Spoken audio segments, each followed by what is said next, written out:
The show is a proud member of the Retirement Podcast Network. I don't enjoy humble pie. It never tastes good, but I do appreciate when it happens. Simon Sinek. Welcome to the show dedicated to helping you not just survive retirement, but to have the confidence to really lean in and rock it. Today on the show, we're finishing our month-long series on year-end action items to consider in order to optimize your plan. Today, we're going to talk about charitable and family giving. We don't have to know everything about these topics, but it's important to bring out some opportunities so they become front and center so you can decide whether you explore them further. In addition to that, we're going to answer some of your questions. Two little announcements before we get on with the show. Number one is the humble pie in this case was my quoting of the HSA contribution limits in episode 565, where we talked about don't forget those if you are in a health savings account compliant plan. I gave you the wrong numbers, and a number of you emailed me and let me know that, which I love. All of you did it in a very kind way. I just misquoted the numbers I had in front of me, so I want to make sure I correct the record, and this helps me sharpen my skills as well. So if you are enrolled in a HSA compliant healthcare plan, so this is who this is going to apply to, and essentially those are plans that have high deductibles to them. You are eligible to make a tax-deductible contribution to a health savings account. And if you are an individual and you are enrolled in one of these type of healthcare plans, you can have an HSA account and contribute up to $4,150 for 2014. So you don't want to forget to do that because it's the benefit of being in a high deductible plan.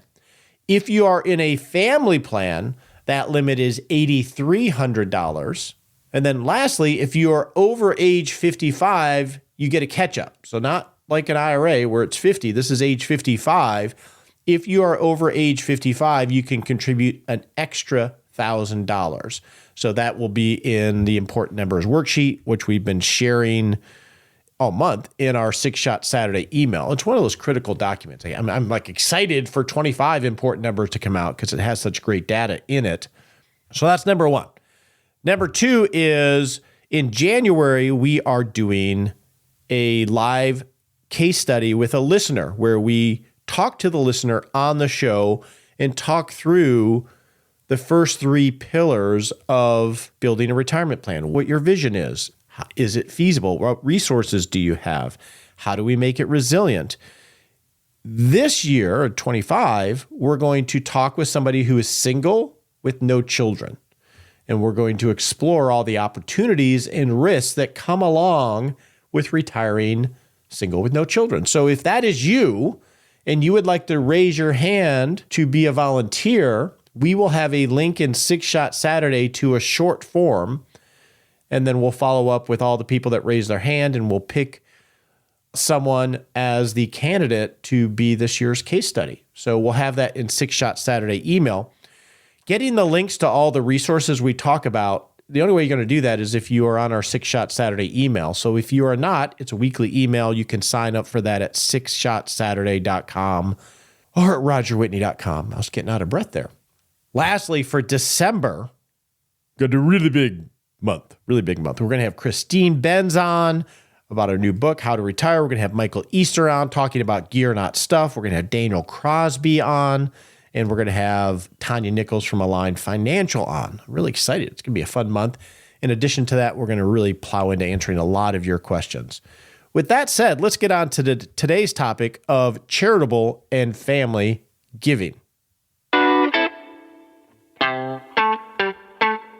So today we're going to talk about charitable and family giving, and this is not meant to be a complete guide to these subjects. It's meant to bring them to the surface to spark ideas in your mind to potentially pursue between now and the end of the year. We've been having a lot of year-end meetings with clients where we're talking about a lot of tax things related to Roth conversions and qualified distributions.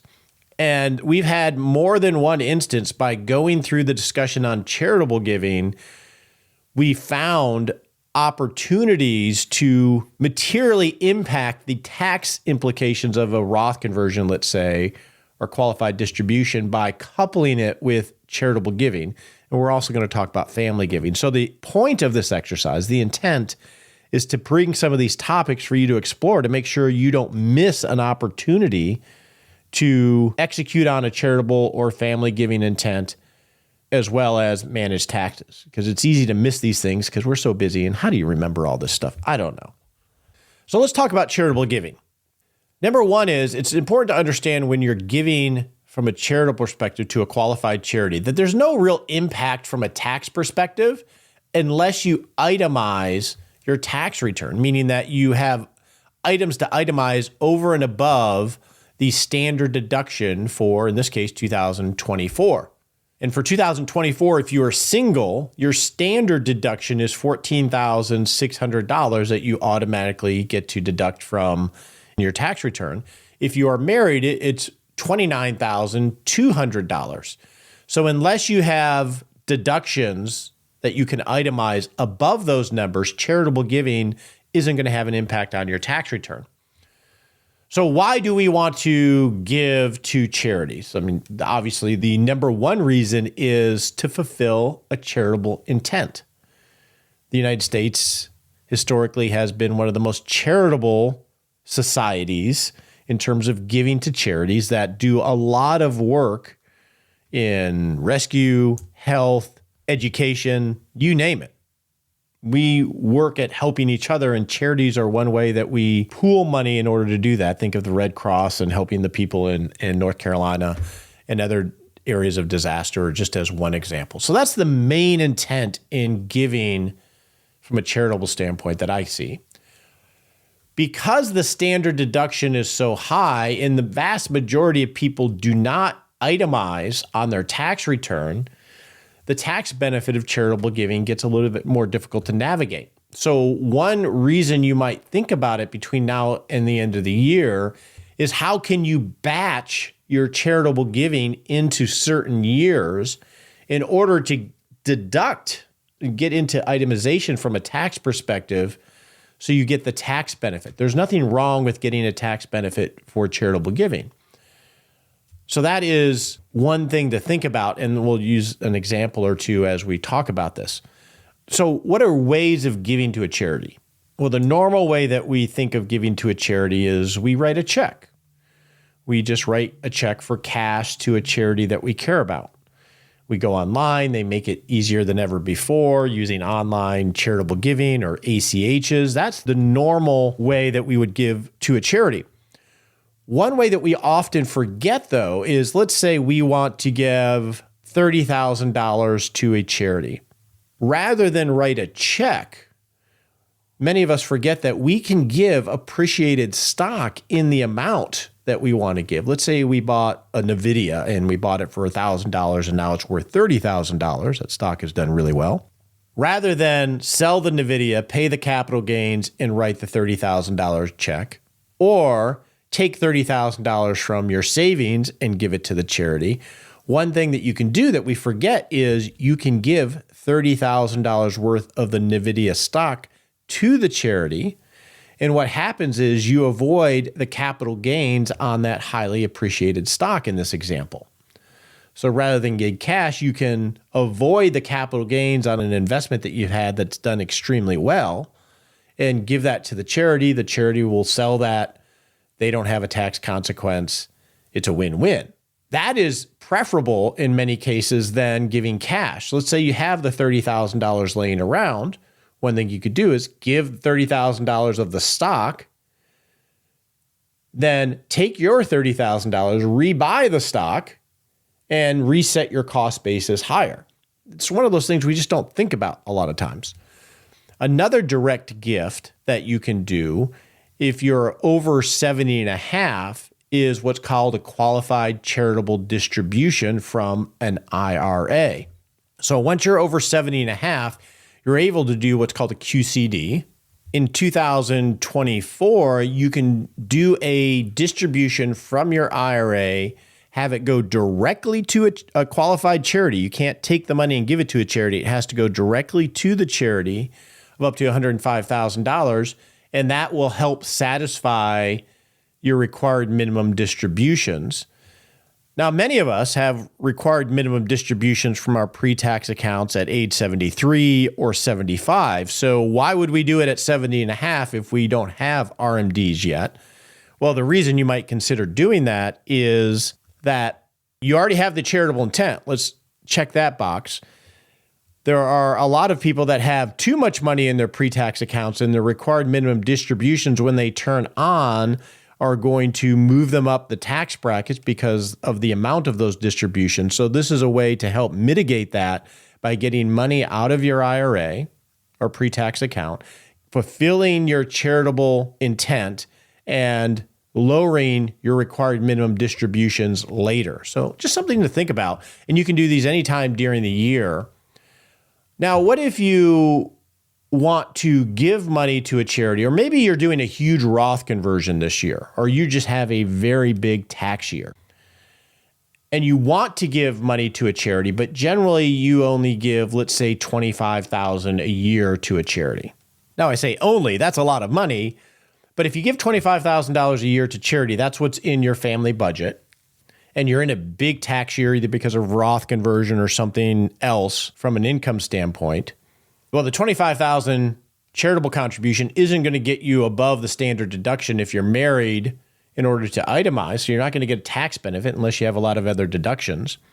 One thing that we've had a few cases this year, probably 3 I can think of, where we were doing larger Roth conversions and looking at the tax impact of that. And then separately, because we go through a checklist like this, we said, well, what about charitable contributions? And it's like, well, yeah, this is what we give a year. This is where there's an opportunity to batch charitable contributions into 1 year in order to have a significant impact on the tax you pay in reduction. You couple a large Roth conversion and you do a larger charitable contribution. So in my particular example, if we're talking $25,000 a year, which is the normal giving, and let's say it goes to one charity, a church or the Red Cross or what have you. Well, you may not want to give multiple years of that gift in 1 year in order to get your tax deduction. So what do you do? Well, what you can do is donate to what's called a donor-advised fund. It's a qualified charity that Schwab, Fidelity, pretty much all of the major financial institutions run them. They're a qualified charity that are able to accept a contribution into the charity. You get the deduction, and then each year from the amount that you contributed, you're able to give grants to specific charities. So let's say it's the Red Cross and you give $25,000 a year. Well, in this huge tax year, maybe you give $100,000 in the form of a donor advised fund, which is a charitable contribution. And then each year you submit to the donor advised fund a grant to the Red Cross for your $25,000 a year donation. We won't get into the details of a donor advised fund right now. I think we've done that in the past. We'll do that again. But that is a way of batching your charitable giving in 1 year, in a year, say you're doing a large Roth conversion, in order to have a material impact on your tax and still fulfill your annual giving objective by doing it all in 1 year. Another thing you can do is you can couple that, rather than give the $100,000 in cash, you can give $100,000 in appreciated stock to the donor advised fund, avoid those capital gains.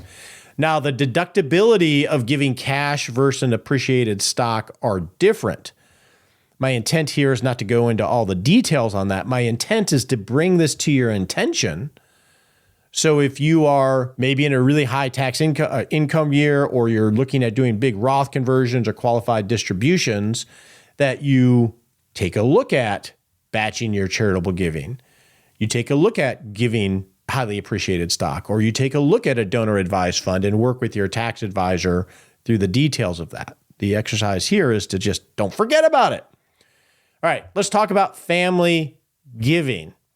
This year, 2024, you have an annual gift exclusion of $18,000 per year.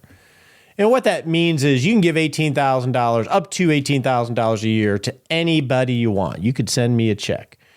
You give it to your garbage guy. You could give it to your caretaker, whoever you want to. You could give it to your son, let's say. Let's say you want to give money to your son and you're dealing with possibly taxable estates. Well, you can give $18,000 to your son. So let's assume you're the mom. Mom gives son $18,000. But what if you really want to get your son more money than $18,000 and you don't want to have to deal with tax reporting or anything else? Well, if you are married, dad can give $18,000 to the son. So now we're at $36,000. But what if you want to give them more money? Well, if son is married, dad can give $18,000 to the daughter-in-law. Mom can give $18,000 to the daughter-in-law. So daughter-in-law receives $36,000. Son receives $36,000. So now you've gotten $72,000 without really having to report anything to your son and their family. And you could do that for your daughter. You could do that. So if you're married, you can couple these.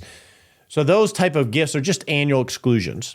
Anything over above that in a given year has to be applied to your lifetime gift exemption. What is that? Well, in 2024, the lifetime gift exemption is $13,610,000. So almost all of us are never going to have to worry about this. But if you give over the amounts, then there's some accounting you want to do from a tax return to apply excess gifts to that lifetime gift exemption. The last thing from a family giving standpoint I want to talk about, well, two things. One is you can pay educational expenses and medical expenses without limit, as long as you're paying them directly to the institution. So as an example, let's say your son and daughter-in-law, they have a baby and they don't have insurance and there's a huge bill for the delivery. As long as you pay the bill directly to the institution, the hospital in this case, you pay the invoice directly, you can do that without limit. Similar to a college. If you have a grandson and he's going to New York University, one of the most expensive schools in the country, as long as you pay the tuition bill directly, you can do that without limit. In our 6-Shot Saturday email, we'll have a link to a resource titled Things to Consider Before the End of the Year that will have a lot of these listed as well as many others.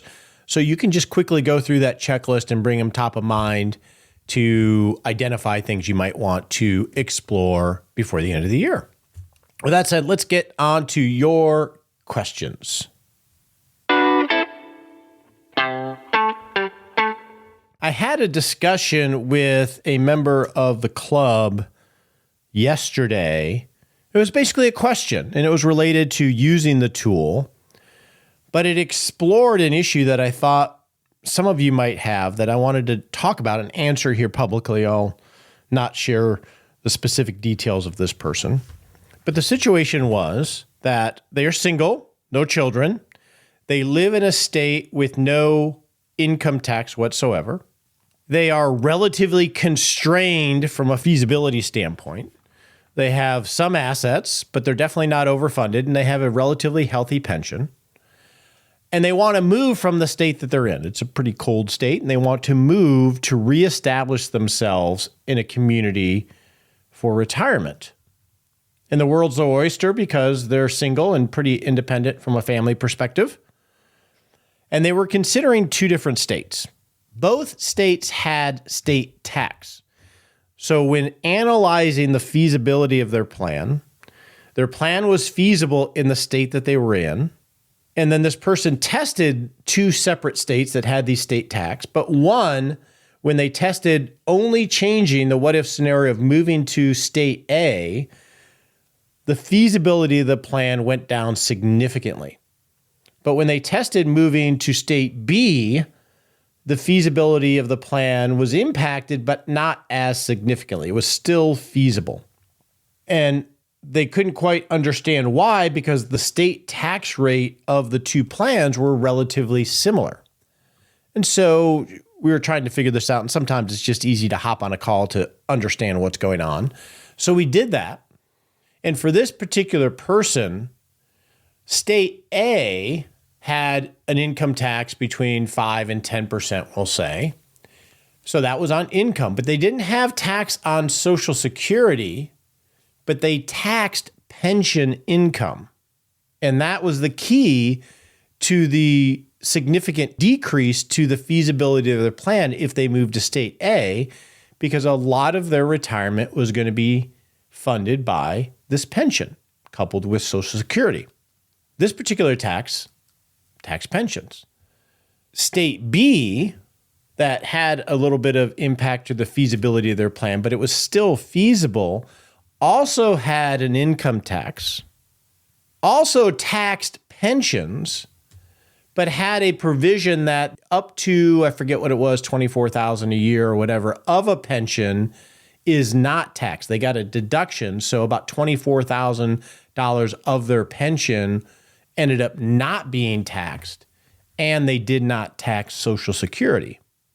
And that was the reason for the big difference between state A and state B was the taxation of that pension. The reason I want to bring this up is we talk about tax management as an optimized pillar, meaning that if you don't optimize at all, it shouldn't matter. That is the case unless your plan is highly constrained. When you're highly constrained, the tax code can have a material impact to the feasibility of your plan. And this brought this to light to me because this is someone that was highly constrained. In my practice, we don't have too much of that, so it's not something I think about. So I wanted to make sure I pointed that out. The more constrained you are, meaning that, yeah, this plan should work. I have a lot of guaranteed income, but I don't have a lot of assets relative to what you hear from others. Where you live and the tax code matters significantly, and it did in this case. How the pensions are taxed. So when you're looking at where you might live and you're relatively constrained, it's important not just to understand the tax rate of a particular state, but how they tax certain income, how they tax Social Security, and how they tax pensions. So I could imagine this person living in state A, going through building a plan of record, not really thinking about moving from state A and seeing that their plan was not feasible and making decisions based upon that understanding and not really exploring that they could literally retire today or next year rather than 5 years from now if they explored moving to a state that taxed their income differently, in this case, pension. I would feel really bad for someone that lived in state A that did the analysis and didn't realize if they would just move to another state, they would be able to leave work and they would have a much higher feasibility of their plan. So this is the kind of creativity and poking around at angles that we need to do in retirement planning, because if we don't explore things like we've talked about today, we could miss some really big opportunities. In this case, the opportunity could be 5 years of your life working. Related to this, this person was exploring, what if I work one more year? They were targeting, I think it was this year, and they realized it wasn't going to make a difference. They weren't set for this year. There were too many open loops, so they decided fall of next year, I think it was. And they mentioned that as we're looking at how they use the tool, and they tested working another year, but it didn't really make a difference in the feasibility of their plan, and they were a little perplexed by that. And to be honest with you, I was too, and it was how they entered the goals. But the material reason why it didn't make much of a difference is they said, oh yeah, but if I work an extra year, my pension will go up by just $300 a month. And that did not seem very significant. And so they did not update their pension assumption in their feasibility model. Well, in their case, because I did update it, and $300 a month in their situation made a huge difference to the feasibility of their plan, because their pension was the thing that was going to significantly fund their life, and the pension had an inflation adjustment. So they had sort of written, it's just $300 a month. So I'll just change the year that I'm going to retire, not update my pension estimate.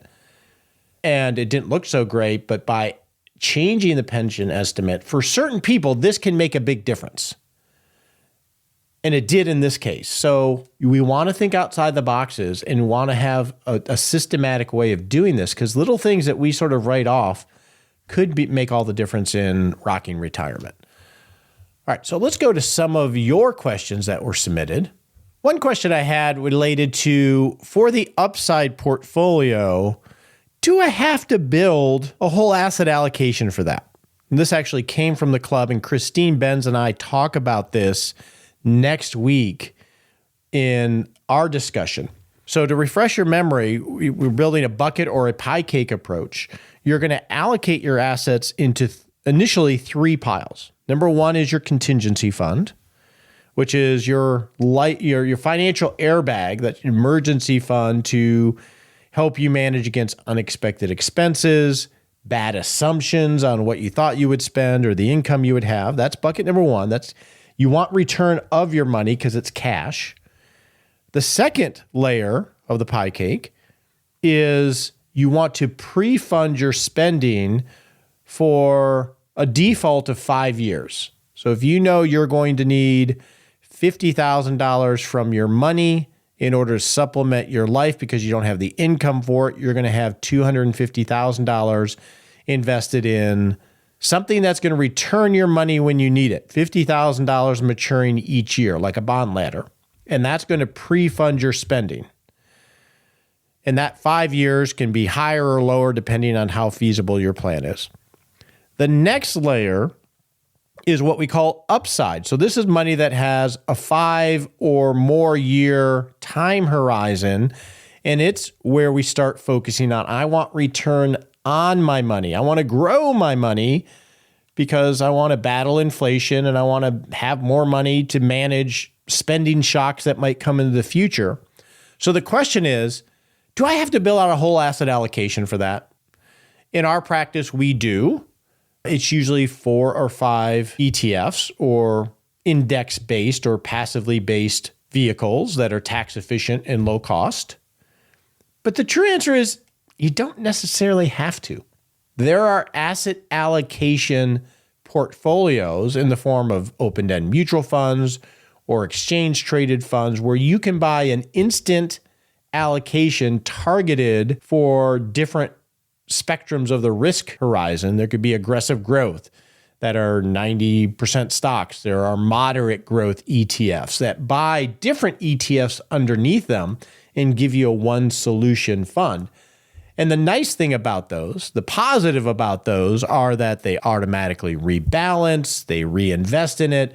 You don't have to think about it. Some of the downsides of these one solution type of portfolios, especially in an after-tax account, is that you don't have the opportunity of doing tax loss harvesting in bad tax years. A good example is, let's say you had a 60% portfolio of stocks and 40% in bonds.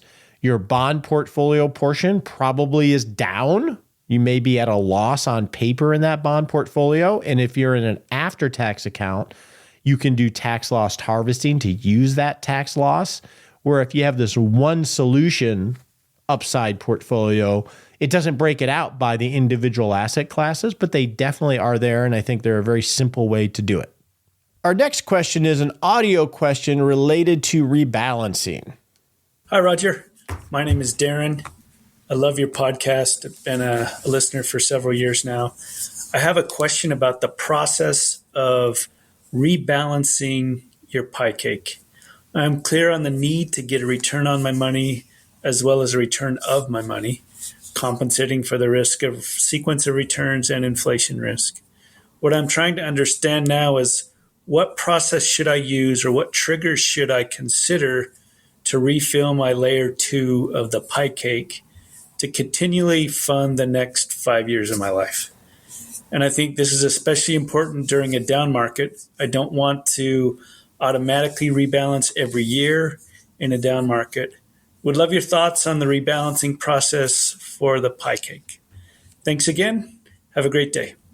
Great question that sort of segues in what we talk about layer 2, which is that income floor. So thanks for the question. The process that we use, I'll just walk through it. It's going to happen in the third quarter of every year. And in the third quarter, what we do is from a long-term planning perspective, we close out the current year. So in Q3 this year, we closed out 2024 from a spreadsheet perspective, and we started forecasting for 2025 and beyond. So that's step one. When you do that, you want to update all of your spending assumptions. So you want to understand, okay, this is what I said I was going to spend for my base great life. This is what I'm actually experiencing, and determine the new estimate for your base great life for 25 and beyond in this example. So that's number one, or number two. Then number three is you want to do the same thing for your discretionary wants. You want to look at what you had forecast, what your travel budget was, when you were going to buy that car, etc. And you want to look at what you actually did and recast those estimates going forward. Perhaps you were thinking you're going to buy a car this year, but it's actually not going to be for 3 years now. So you're going to adjust that. You thought you were going to spend $15,000 in travel, but you're spending $18,000 in travel. So you recast that.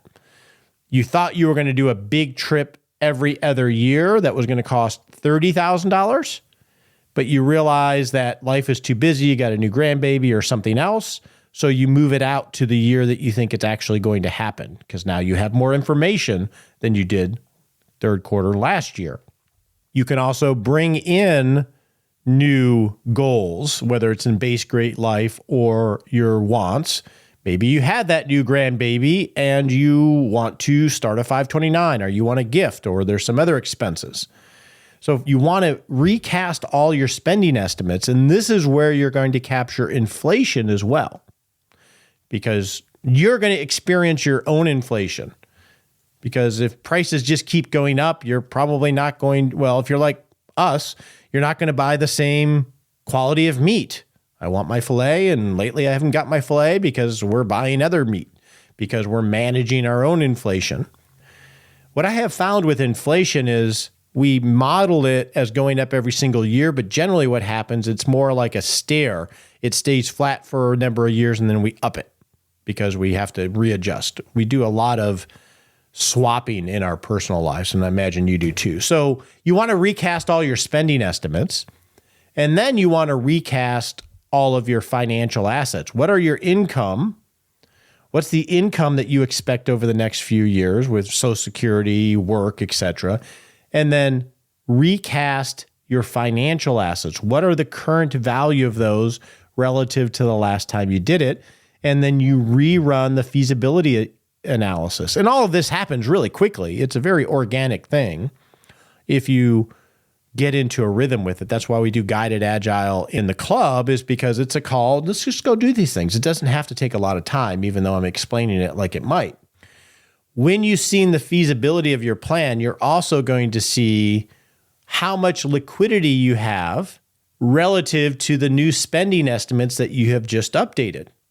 Perhaps your liquidity is a lot lower than 4 years if we've gone a year since we've done it, because you have more expenses that have come in. Or maybe your liquidity isn't 1 year less because you have expenses that have come out. So we recast it like it's day one in planning. And then you make decisions on how much do I want to refill that layer 2 relative to your question from my upside portfolio. And that's the rebalancing that we're talking about here. Now, what's going to go into that is partly, are we okay with 4 years for now? There's nothing magical about 5 years. That's our default. But let's say we're in this horrible market where everything is down 20%. We're still feasible. We still have 4 years of cash flow. Maybe we don't rebalance right now because we don't want to sell into a bad market. And 4 years of cash flow is pretty good. Next week, Christine talks about having 2 years of cash flow. I actually went through 2008 period with only 2 years of cash flow in reserves. So there's nothing magical about 5 years. So perhaps you don't rebalance and build out that 5th year again. Or perhaps you build out your 5th year, but only for your base great life, and you don't pre-fund some of the discretionary spending. Because if you're at 4 years cash reserve for your base great life plus discretionary, you may be at 6 or 7 years if it's just your base great life. So if this storm in the market continues, you're going to do what you're going to do if you were in Florida when the storm's coming. Like, I don't live in Florida, but if the storm's coming, you're going to batten down the hatches a little bit. You're not going to do the normal things because you're just working at protecting your home. Well, in retirement, that might be, wow, these markets are really bad, and this is the 2nd year in a row, so I'm not going to travel like I traveled. I'm going to travel more modestly, or I'm going to delay that car purchase.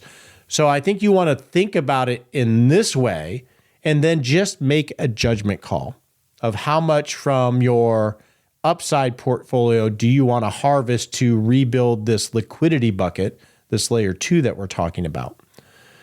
There's no hard and fast rule to this because this is so dynamic, and things are coming in and out of your life. Obviously, the markets, if you don't have a lot of after-tax assets, you don't have any, levers to rebalance that help you tax-wise. The point of the exercise, I think, is and feel comfortable with this. Feel comfortable not having, quote unquote, the answer. It's better to not have the answer when there isn't. It's okay in the 3rd quarter.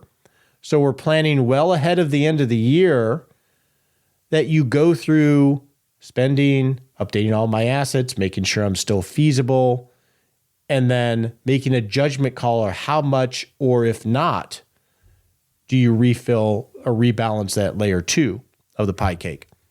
That could go for a couple years in an extreme situation. So imagine we go through an extreme market situation. You start at 5 years.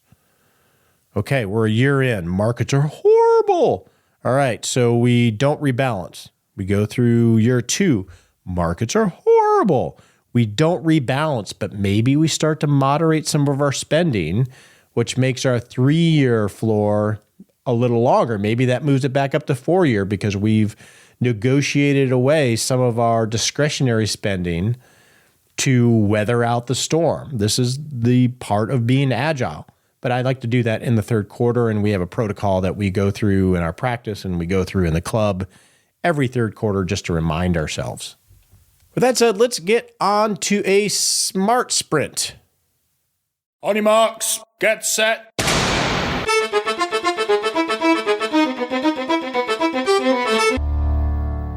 And we're off to take a little baby step we can take in the next 7 days to not just rock retirement, but rock life. All right, in the next 7 days, it's going to be review your charitable and family giving. Look at how you did this year, how you want to bless the world and those around you, and just do it thoughtfully so you can have some tax benefit as well. Well, I'm going to continue on reading into the record my grandfather's journal of his flights flying as a waist gunner in a B-17 in World War II. This is mission number 4, July 5th. So last week was July 4th. So this is the next day, 1944. Ship number 183, sortie 3. Had a long run today, 8 hours and 40 minutes to France. Dropped 6,000-pound bombs on a marshalling yard and did a pretty good job. Flak was accurate and concentrated. Think about that. They're flying up in an uncompressed aircraft. Did it on July 4th, 44. Next day, flew almost 9 hours in the cold with concentrated flak. And how matter of fact he writes these. He has a few instances, and you'll see them as I read these into the record over the next year or however long it takes, where he shows maybe a little bit of emotion, but this is definitely a dragnet, just the facts type of commentary, which I get, I guess. I hope you have a wonderful Thanksgiving. As always, I am very thankful for you. I'm thankful for Graham. I'm thankful for Allison and Nicole and Tracy and Kim and Scott and the entire RRC team. It's getting so big, I get scared I'm going to miss people. So I just love you all. Thank you so much for listening. Hope you have a wonderful Thanksgiving. The opinions voiced in this podcast are for general information only and not intended to provide specific advice or recommendations for any individual. All performance reference is historical and does not guarantee future results. All indices are unmanaged and cannot be invested in directly. Make sure you consult your legal, tax, or financial advisor before making any decisions.